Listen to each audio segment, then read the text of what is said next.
वृश्चिक एस्ट्रो के प्रिय दर्शकों, जरा ध्यान से सुनिए। अगर किसी व्यक्ति ने आपका पैसा ले लिया है, बार बार टोकने पर कहने पर भी वह टाल देता है लेकिन पैसे नहीं देता है, या किसी संस्था में आपका पैसा फंसा हुआ है, या फिर कर्जे में आप फंसे हुए हैं, तो आज हम आपको बताते हैं एक ऐसा महाशक्तिशाली उपाय। इसे जिसने भी किया उसके जीवन में इन प्रकार की समस्याओं से, यानी कुंडली के छठे भाव की समस्याओं से मुक्ति प्राप्त हुई है। जी हाँ, ये बहुत शक्तिशाली उपाय है और बहुत कारगर है। हजारों लोगों के मैसेज, फोन कॉल्स हमारे पास पड़े हैं जिनसे हमने ये उपाय कराया, उनके पॉजिटिव रिस्पॉन्स की।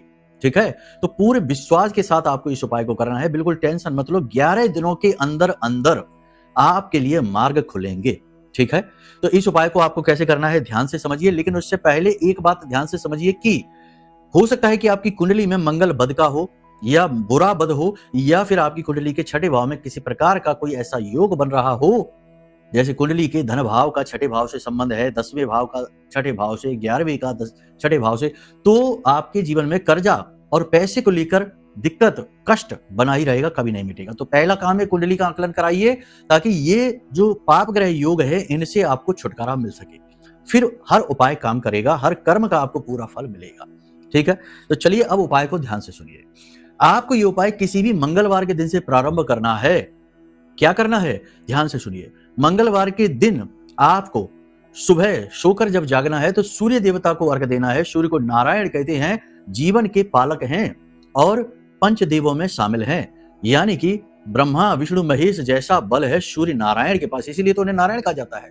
तो सूर्य देवता को तांबे के लोटे में जल समर्पित करना, थोड़ा सा उसमें कुमकुम डालना, लाल पुष्प डालना, थोड़ा सा गुड़ डालना और काली लाल मिर्च के 21 बीज डालना, सूखी लाल मिर्च के 21 बीज डालना और जल समर्पित करना, और ओम घृण सूर्याय नमः या कोई भी सूर्य देवता का मंत्र हो उसे उच्चारण करना और सूर्य देवता से निवेदन करना कि प्रभु हमारा यह धन का जो आर्थिक संकट है इसे दूर करिए, हमारा कर्जा दिलवाइए, हमारा पैसा वापस दिलवाइए, कुछ भी कर्ज से मुक्ति का।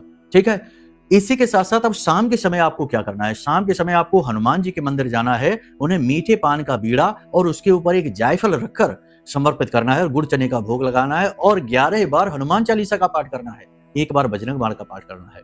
और यही निवेदन हनुमान जी से करना है कि हे प्रभु, जिस प्रकार आपने प्रभु श्री राम के कष्ट मिटाने में उनकी मदद की, हमारे कष्ट मिटाने में हमारी भी मदद करो, हमें आपकी आवश्यकता है।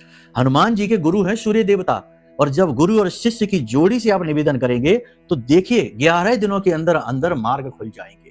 पूरे भाव के साथ इस उपाय को करिए। ठीक है, करिए, फिर बताइए कि रिजल्ट कैसे हैं। जय माई की।